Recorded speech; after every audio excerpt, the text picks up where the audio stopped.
할렐루야. 인사하겠습니다. 사랑합니다. 축복합니다. 그리스도 안에서 우리는 한 가족입니다.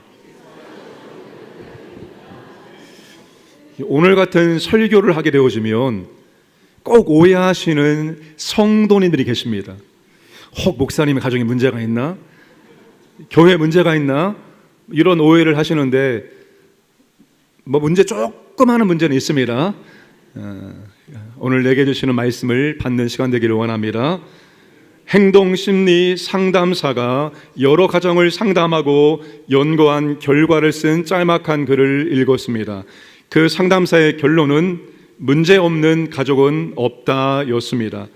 문제없는 사람이 없습니다. 문제없는 교회도 없습니다. 문제없는 가정도 없습니다. 그런데 중요한 것은 문제 해결 능력을 가진 가족이 있고 문제 해결 능력을 가지지 못한 가족이 있다는 것입니다. 문제 해결 능력을 가지지 못한 가족은 가족관계에 문제가 생겼을 때 이런 방법으로 문제를 해결하려고 한다는 것입니다. 어떤 가족들은 이혼이라는 방법을 택하기도 합니다. 어떤 가족들은 왕래하지 않고 얼굴 보지 않고 단절이라는 방법을 택하기도 합니다. 어떤 가족들은 무늬만 가족 모습으로 살아가기도 합니다. 정서적인 소통은 거의 없고 일상적인 말은 하지만 속마음을 열어 보이고 나누는 대화는 거의 하지 않습니다. 이런 가정의 분위기와 환경 속에서 자라나신 분들 중에 스트레스가 심한 사람은 심리적이고 정서적인 증상이 나타나기도 합니다. 우울증, 불안증, 분노 조절 장애나 충동 조절 장애 등에 빠지기도 하고 더 심한 경우에는 각종 망상 등으로 조현증에 빠지기도 합니다. 아동이나 청소년의 경우에는 전조 현상으로 틱 장애나 한묵증 등과 같은 증상이 나타나기도 합니다. 여러분, 개인과 가정과 교회는 문제와 함께 문제와 더불어 살아가게 되어 있습니다. 우리의 일생이 끝나는 순간까지 문제는 우리 곁을 절대로 떠나지 않습니다. 항상 문제가 있게 될 것입니다. 중요한 것은 문제가 있느냐 없느냐가 아니라 문제를 바라보는 태도와 문제 해결 능력을 가지고 있느냐입니다. 성경에서 문제 많은 가정을 뽑으라면 어떤 가정일까요? 어떤 가정이 가장 많은 문제를 가지고 있었을까요? 할렐루야 찬양대 가브리엘, 임마누엘을 다 마쳤습니다. 어떤 가정이 가장 문제가 많았을까요? 야곱 가정이라고 정답을 말씀해 주셨습니다. 여러분, 야곱의 가정의 문제는 한 지붕에 네 가족이 살고 있다는 것입니다. 야곱의 가정의 문제는 시기와 질투와 다툼으로 얼룩진 가정입니다. 요셉은 자신의 가정의 문제가 무엇인지를 너무나도 정확하게 알고 있는 사람입니다. 요셉은 이런 가정의 최고의 수혜자였습니다. 다른 형제들이 시기하고 질투할 정도로 아버지 야곱의 특별한 사랑을 받았습니다. 그러나 결국 최고의 피해자가 되었습니다. 요셉이 살려달라고 울부짖음에도 불구하고 형들은 매정하게 이스마엘 상인들에게 노예로 팔아버렸습니다. 그리고 아버지 야곱에게 요셉의 피 묻은 채색 옷을 보여주면서 악한 짐승이 요셉을 잡아먹었다고 거짓말을 하였습니다. 요셉은 17살 청소년기에 형들에 의해서 처참하게 버림을 받았습니다. 요셉은 형들에 의해서 지울 수 없는 아픔과 상처와 고통을 받았습니다. 여러분, 요셉은 자신의 가정의 문제가 무엇인지를 정확하게 알고 있습니다. 또한 하나님이 주신 꿈을 이루기 위해서 가장 먼저 풀어야 될 숙제가 바로 가정의 회복이요 형제들 간의 용서와 화해라는 것도 알고 있습니다. 이제 요셉은 하나님이 주신 꿈을 성취하기 위해서 한 지붕 네 가족을 한 지붕 한 가족으로 화해시키고자 하는 프로젝트를 치밀한 계획 속에서 진행을 합니다. 가나안 땅에 심각한 흉년이 들었습니다. 먹을 양식이 다 떨어졌습니다. 그런데 이집트에는 먹을 양식이 있다는 소식을 듣게 됩니다. 야곱은 이집트에 가서 먹을 곡식을 사오라고 아들들을 보냅니다. 이렇게 해서 요셉과 형들이 20년이 훨씬 지나서 재회하게 됩니다. 요셉은 형들을 분명하게 알아보았지만 형들은 요셉을 알아보지 못했습니다. 요셉은 의도적으로 형들을 첩자로 몰아세웁니다. 그러자 형들에게 놀라운 고백이 터져 나옵니다. 11절과 13절 말씀입니다. 우리는 다 한 사람의 아들들로서 확실한 자들이니 당신의 종들은 정탐꾼이 아니니이다. 우리는 한 아버지의 자식들입니다. 13절입니다. 그들이 이르되 당신의 종 우리들은 12 형제로서 가나안 땅 한 사람의 아들들이라. 소인들은 형제들입니다. 모두 12입니다. 가나안 땅에 사는 한 아버지의 아들들입니다. 32절에도 똑같은 고백을 하고 있습니다. 우리는 다 한 사람의 아들들입니다. 우리는 한 아버지의 자식들입니다. 우리들은 모두 12 형제입니다. 한 사람의 아들들입니다. 여러분, 이 형들의 고백의 핵심이 무엇입니까? 한 사람의 아들들, 한 아버지의 자식들입니다. 우리는 다 한 사람의 아들들입니다 라는 형들의 고백은 우리는 한 가족입니다라는 고백과 같습니다. 여러분, 요셉이 이 고백을 얼마나 듣기를 원했을까요? 정말 요셉이 그토록 수십 년 동안 요셉이 정말로 그토록 듣기를 원했던 고백이 바로 이 고백입니다. 우리가 바로 한 가족입니다. 수십 년 동안 한 가족이 아니라 네 가족으로 살았기 때문입니다. 그 네 가족 속에는 항상 시기와 질투와 다툼이 있었습니다. 네 명의 어머니들 사이에 아버지 야곱을 놓고 시기와 질투와 경쟁이 있었습니다. 네 명의 어머니 사이에 태어난 야곱의 12 형제들도 어머니 모습을 그대로 보고 자라며 답습했습니다. 그러니 형제들 사이에 질투와 시기와 다툼이 너무나 당연한 것입니다. 절대로 그들은 한 가족이 될 수 없습니다. 이제 요셉은 진정으로 한 가족이 되기를 갈망합니다. 한 가족이 되지 않으면 하나님이 요셉에게 주신 꿈을 절대로 이룰 수가 없습니다. 요셉이 30에 이집트의 총리가 된 것은 꿈의 시작에 불과합니다. 이 꿈을 온전히 이루기 위해서는 이 네 가족을 한 가족으로 만들어야만 하는 것입니다. 그래서 요셉이 한 가족으로 만들기 위해서 치밀한 계획 속에서 일을 진행하고 있습니다. 사랑하는 여러분, 우리는 한 가족입니다. 다시 한번 고백하겠습니다. 우리는 그리스도 안에서 한 가족입니다. 이 고백은 가정에서도 교회에서도 너무나도 중요한 고백입니다. 이 고백이 중요한 고백 정도가 아니라 어떤 상황에서도 가정과 교회가 존재할 수 있느냐, 교회와 가정의 존폐를 가늠하는 너무나도 중요한 진리입니다. 코로나 3년을 보내면서 약 9,000개에서 10,000개의 교회가 사라졌습니다. 장로 교대한 3년의 코로나 시간을 보내면서 무려 55만 명의 성도가 줄어들게 되었습니다.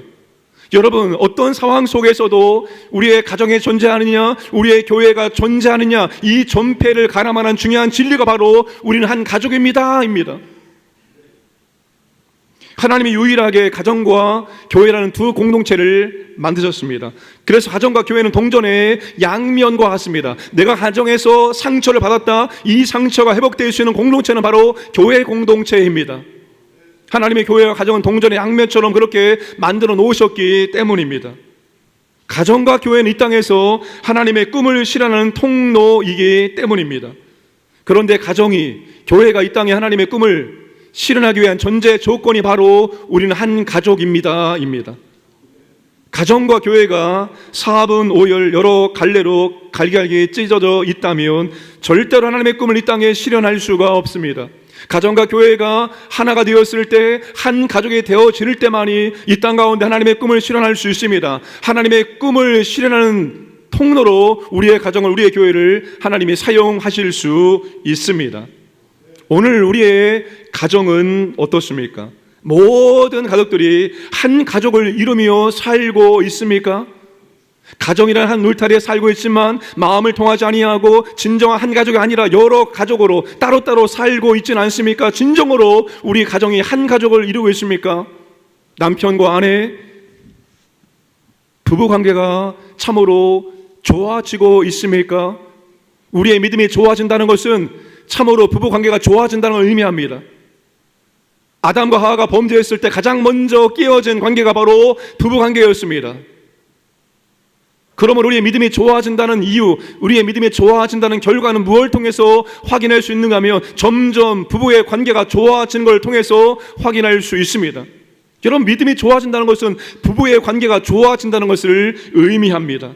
서로 정말 대화가 잘 소통되고 있습니까? 모든 것을 대화할 수 있습니까? 영적인 대화할 수 있습니까? 예배에 대해서, 진리에 대해서, 말씀에 대해서, 믿음에 대해서 이러한 영적인 대화가 이루어지고 있습니까? 시간이 지나면 지날수록 내 아내가, 내 남편이 더 애틋해지고 더 사랑해지고 있습니까?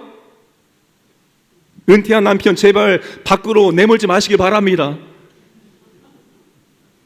여러분, 시간이 지나면 지날수록 남편과 아내가 더 애틋해지고 더 사랑스러워지는 것이 바로 우리의 믿음이 좋아지고 있다는 증거입니다. 부모와 자녀의 관계는 어떻습니까? 자녀들이 부모를 진심으로 사랑하고 존경하며 부모와 함께 하기를 정말로 좋아하고 즐거워하고 있습니까? 우리의 가정이 진심으로 한 가족이 되어야 한다는 것입니다. 오늘 우리 교회는 어떻습니까? 여러분, 교회 나와서 함께 예배드리고 함께 교제합니다. 그런데 그 믿음의 지체들을 바라볼 때마다 나의 가족이라는 생각이 들고 있습니까? 교회는 또 하나의 가족이라는 것을 인정하고 계십니까? 그분들이 정말로 가족처럼 그렇게 느껴지고 있느냐입니다. 여러분, 교회가, 우리 광연교회가 나의 교회이고 나의 가족이고 내가 이 교회에서 만나는 성도들이 나의 가족이라는 것, 정말 나의 가족이 되었다는 것, 무엇을 통해서 확인할 수 있을까요? 주일이 기다려져야 합니다. 성도들이 보고 싶어져야 합니다. 주일이 기다려지고 성도들이 보고 싶을 때 비로소 진정으로 이 교회가 나의 가족이 되어지고 우리가 만나는 성도들 지체들이 믿음의 가족이 되어진 증거입니다. 여러분, 매 주일이 기다려지고 성도들의 얼굴 보기가 기다려지기를 주님의 이름으로 축복합니다. 우리 지난주에 교육자들과 함께 지구촌 교회 셀 컨퍼런스를 다녀왔습니다. 그 마지막 순서가 금요일 오전에 목장 모임 탐방이었습니다. 목자가 목원들에게 이렇게 질문합니다. 언제 목장 식구들이 가족이라는 생각이 드셨나요? 한 목원이 이렇게 대답을 합니다. 저는 함께하는 것이 가족이라고 생각합니다. 육신의 가족일지라도 같이 살 때 가족이지 결혼하고 분가해서 떨어져 살고 자주 만나지 못하니까 같이 살 때만큼 가족이라는 생각이 잘 들지 않습니다. 그래서 지금 나와 함께하고 있는 분이 저는 가족이라고 생각합니다. 또 다른 분이 이렇게 대답합니다. 내가 가장 힘들고 어려울 때 먼저 연락할 수 있는 사람이 가족이라고 생각합니다. 육신의 가족일지라도 내가 가장 힘들고 어려울 때 먼저 연락하지 못한다면 진정한 가족이라고 말할 수 있을까요? 그런데 교회의 가족이지만 내가 힘들고 어려울 때 가장 먼저 연락하고 싶은 그 사람이 나의 가족이라고 생각합니다.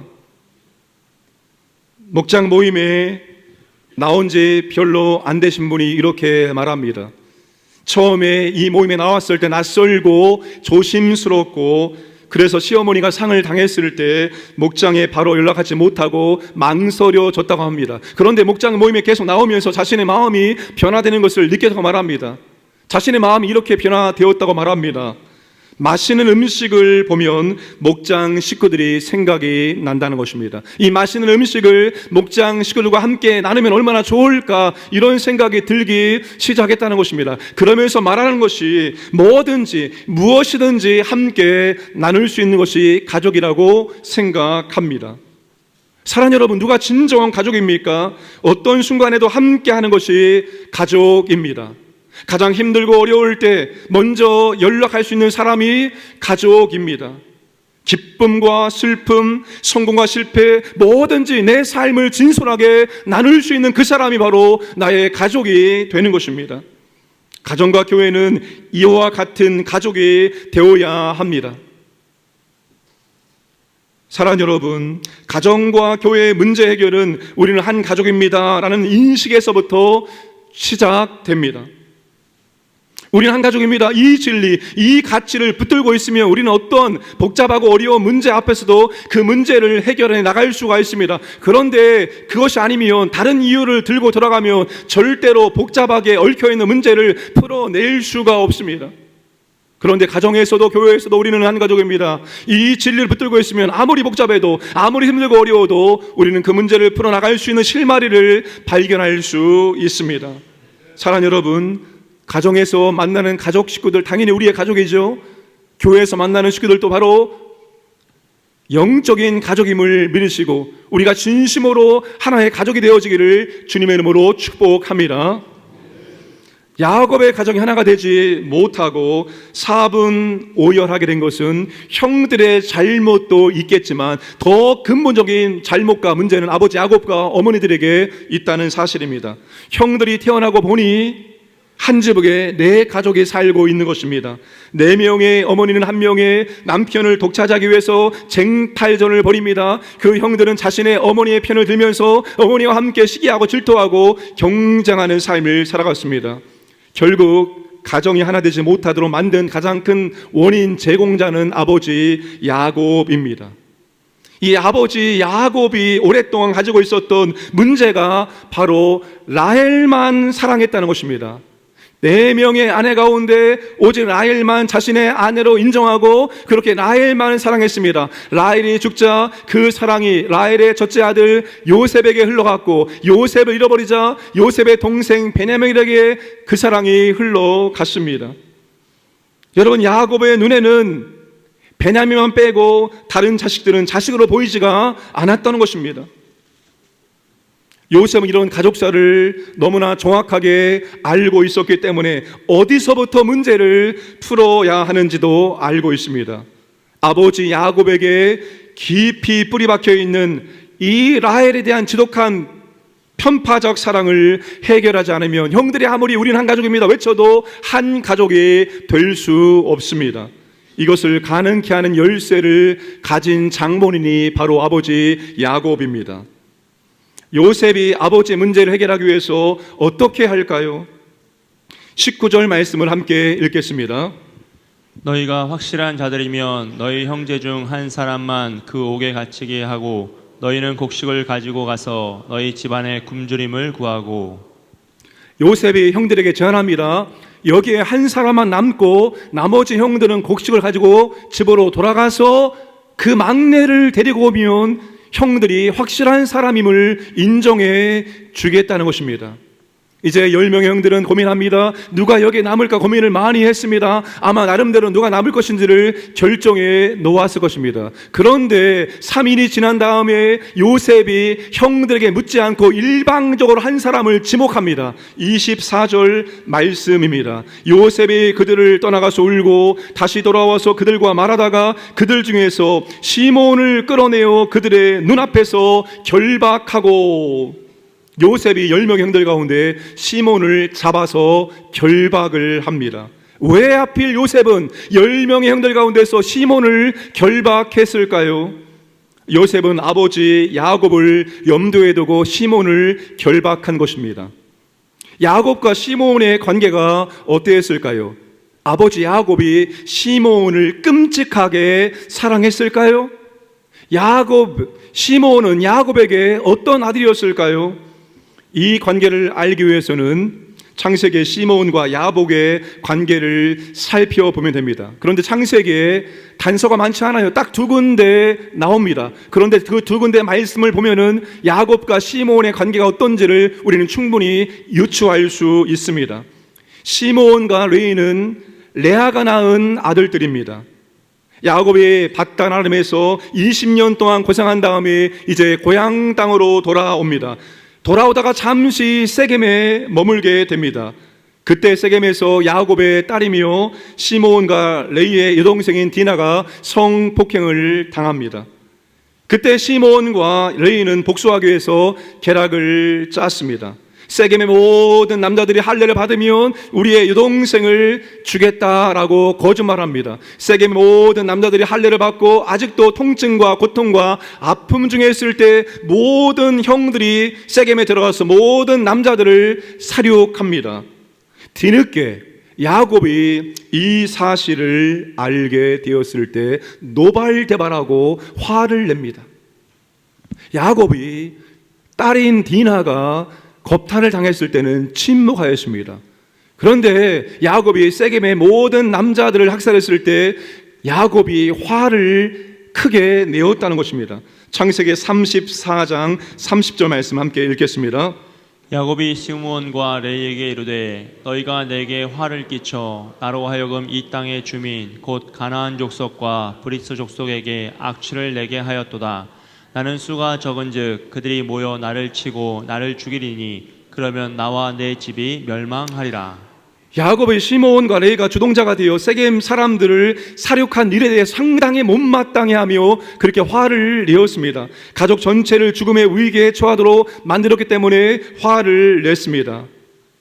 야곱이 밧단 아람에서 20년 동안 외삼촌 라반 밑에서 얼마나 힘들게 고생했습니까? 월급을 제대로 받지 못하고 20년 동안 그렇게 고생을 했습니다. 고향으로 돌아오는 길에 세겜에 잠시 머물고자 들어갔지만 야곱은 그 세겜에서 땅을 사고 집을 짓고 정착해 버립니다. 이제야 자신의 소박한 꿈을 여기 세겜에서 이루는구나 생각할 그때에 바로 디나 사건이 터지게 됩니다.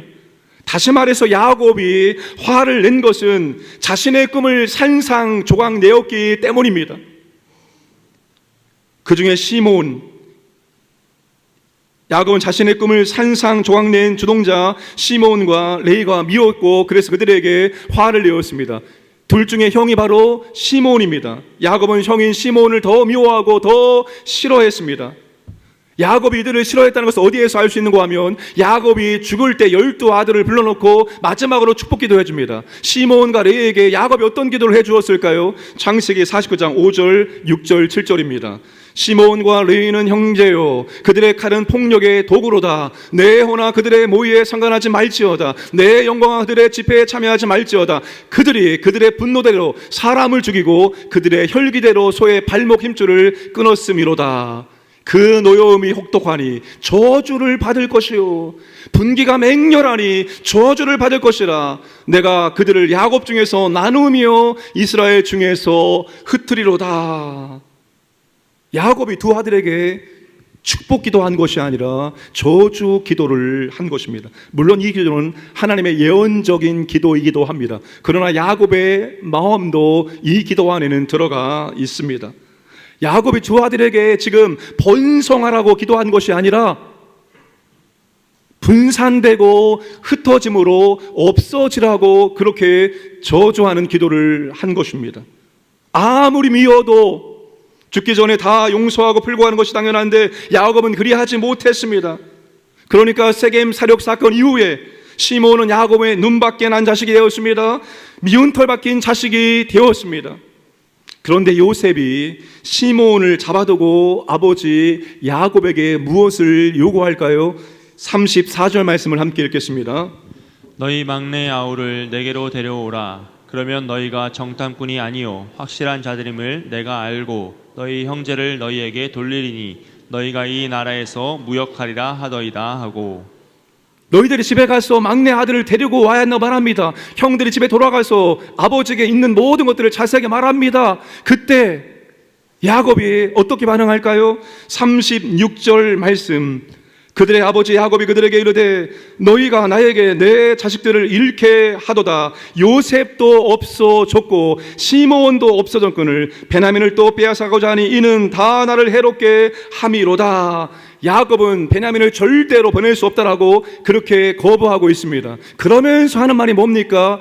요셉도 없어졌고 시므온도 없어졌거늘 나는 차라리 시므온을 죽은 것으로 간주하겠다는 것입니다.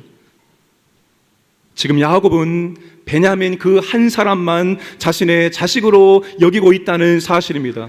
38절 말씀 보시면 야곱이 이르되 내 아들은 너희와 함께 내려가지 못하리니 그 영은 죽고 그만 남았습니다. 만일 너희가 가는 길에서 재난이 그에게 미치면 너희가 내 흰 머리를 슬퍼하며 수울로 내려가게 함이 되리라. 베냐민은 절대 보낼 수 없다. 베냐민의 생명과 나의 생명이 한 해로 연결되었기 때문에 나는 절대로 베냐민을 너희들에게 내어줄 수 없다는 고백입니다. 이것이 야곱의 뿌리 깊은 문제입니다. 지금 야곱은 요셉과 베냐민은 내가 가장 사랑했던 아내가 낳은 두 아들이기 때문에 이 두 자식은 나의 자식이지만 나머지 자식들은 나의 자식으로 그렇게 여기지 않고 있다는 사실입니다. 이게 야곱의 핵심의 문제입니다. 그리고 다른 사랑하는 두 아들에게 일어난 모든 일들을 9명의 아들에게 원인을 탓하고 있다는 사실입니다. 결국 야곱이 먼저 다 내 자식이라는 것을 인정해야지만 이 가정의 문제가 해결될 수 있습니다. 우리는 한 가족입니다. 이것이 이루어지기 위해서는 그 아버지 야곱이 모든 아들들을 진정으로 자식으로 여겨야 한다는 사실입니다. 사랑하는 여러분, 가정도 그렇고 교회도 그렇고 다 내 마음에 드는 사람만 있는 것이 아니죠. 다 내가 좋아하는 사람만 있고 나랑 잘 맞는 사람만 있고 나와 뜻이 잘 맞는 사람이 가정과 교회에 다 있는 것이 아니겠지요. 사랑하는 여러분이 저를 100% 다 좋아하고 사랑한다라고 생각하지 않아요. 온 성도들이 100%다 저를 좋아하고 사랑하면 저는 교주가 될 확률이 높습니다. 정신 바짝 차리라고 긴장하라고 하나님께서는 그렇게 하지 않아요. 다 저를 좋아하거나 제가 또 여러분을 다 좋아하지도 않아요. 그런데 우리가 교회 안에서 어떻게 생각합니까? 내 마음에 들고 나를 좋아하고 나와 뜻이 잘 맞는 사람은 친밀하게 지내지만 내가 별로 싫어하는 사람, 껄끄럽게 여기는 사람은 멀리합니다. 여러분 그걸 어떻게 확인할 수 있는지 아세요? 나와 잘 맞는 사람, 내가 좋아하는 사람이 오면은 내 몸이 반응합니다. 내 얼굴이 반응합니다. 기뻐합니다. 사람은 마음은 속일 수 없어도 몸은 속일 수 없어요. 표정은 속일 수 없어요. 그런데 내가 싫어하는 사람, 내가 못마땅하는 그 사람이 옵니다. 그럼 내 몸이 벌써 반응합니다. 어떻게 합니까? 도망갈까? 피할까? 숨을까? 내 몸이 경직되어지고 웃던 얼굴이 갑자기 웃음이 사라지고 굳어지기 시작합니다. 오늘 한번 시험해 보세요. 나갈 때 내가 진짜 이 사람을 좋아하는지 내 몸이 어떻게 반응하는지 보면 됩니다. 제가 인사할 때 얼굴을 잘 쳐다봅니다. 진심으로 저를 사랑해서 인사하는지 그냥 싹 지나가는지. 여러분 우리가 가정도 마찬가지고 교회도 마찬가지고 다 내 마음에 드는 사람이 없어요. 내 마음에 들고 내가 좋아하고 나와 뜻이 함께하는 사람들은 어디에 있는가 하면 친목 동호회에 있습니다. 그렇잖아요. 내가 좋아하는 거 그 사람도 좋아하고 함께 그것을 재밌게 하기 위해서 우리는 친목 동호회에 들어갑니다. 그러나 교회는, 가정은 절대 그렇지 않아요. 여러분의 아내가 여러분의 남편이 항상 기쁘고 항상 즐겁고 항상 좋아하고 과거의 사랑이 지금 2배, 3배, 10배로 더 충만합니까? 노력하지 않으면 절대로 사랑은 계속되지 않습니다. 교회도 그것은 마찬가지입니다. 그런데 우리가 한 가족이 되기 위해서는 나와 잘 맞는 사람도 나의 가족이고 나와 잘 맞지 않는 사람도 나의 가족임을 우리가 인정을 해야 한다는 사실입니다. 야곱이 요셉과 베냐민만 아들로 여기는 것이 아니라 요셉이 야곱이 싫어하는 그 아들도 시몬도 여전히 내 자식으로 받아들이고 인정할 수 있어야 합니다. 그래야지만 그 가족이 온전히 한 가족이 될 수 있습니다. 사랑하는 여러분, 가정에서도 교회 안에서도 정말로 하나님이 우리에게 만나게 한 사람이 특별한 만남임을 기억하시고 나와 잘 맞지 않는 사람일지라도 그 사람을 사랑해 보려고 한번 노력해 보시기를 바랍니다. 지구촌 교회를 다녀왔습니다. 우리 교회보다 조금 큽니다. 그러나 그 교회가 저는 좋지 않아요. 물론 넓은 의미에서 하나님의 나라 관점에서는 우리 모두가 가족이고 교회이지만 저는 우리 교회가 더 좋고 우리 교회가 더 사랑스러울 수밖에 없습니다. 우리의 만남은 특별한 만남임을 기억하시고 여러분 정말로 한번 그분을 더 사랑해 보시기 위해서 힘쓸 수 있기를 원합니다. 제가 늘 말하지만 나와 잘 맞지 않은 그 사람이 바로 내가 가지고 있는 약점입니다. 내가 바꾸길 원하는 점을 그 사람이 가지고 있는 거예요. 그래서 그 사람 보면 불편한 겁니다. 싫은 거예요. 그래서 나와 맞지 않는 그 사람이 나를 변화시키는 나의 훈련자가 되어진다는 사실입니다. 내가 그 사람을 한번 사랑해 보려고 끌어안아 보려고 애쓰다 보면은 내가 변화되어지는 거예요. 내가 바뀌게 되어진다는 거예요. 그러니까 여러분 나랑 잘 안 맞는 사람이 남편일지라도 아내일지라도 자식일지라도 교회에 있을지라도 그 사람을 내가 사랑해 보려고 애쓰시기를 주님의 이름으로 축복합니다. 다음 주에 더 구체적으로 살펴보겠지만 지금 요셉은 야곱에게 이 모든 아들을 다 아들로 받아들여야 됩니다. 이것을 말하고 있습니다. 나아가서 무엇까지도 요구하고 있는 겁니다. 당신이 가장 사랑하는 그 베냐민을 당신이 싫어하는 미워하는 그 아들을 위해서 진심으로 내어줄 수 있어야 됩니다. 그럴 때만이 우리가 한 가족이 될 수 있습니다. 이것을 아버지 야곱에게 요청하고 있는 것입니다. 사랑하는 여러분, 우리는 가정도 교회도 가족으로 만났다는 사실을 꼭 기억하시기를 바랍니다. 우리는 한 가족입니다. 관계에서 문제가 발생할 때 다른 이유, 다른 것 가지고 들어가지 마십시오. 절대로 문제 해결되지 않습니다. 문제는 더 복잡해집니다. 그런데 가정이든지 교회이든지 우리는 한 가족입니다. 우리는 가족입니다라는 이 전제, 이 진리를 가지고 들어가면 아무리 복잡한 문제일지라도 해결될 수 있습니다. 그리고 나와 잘 맞는 사람도 가족이고 나와 잘 맞지 않는 그 사람도 가족임을 인정하시고 모두가 다 가족으로 받아들일 수 있기를 주님의 이름으로 축복합니다. 그리함으로 우리 가정을 통해서 우리 교회를 통해서 하나님이 당신의 꿈을 펼쳐나갈 수 있기를 주님의 이름으로 축복합니다.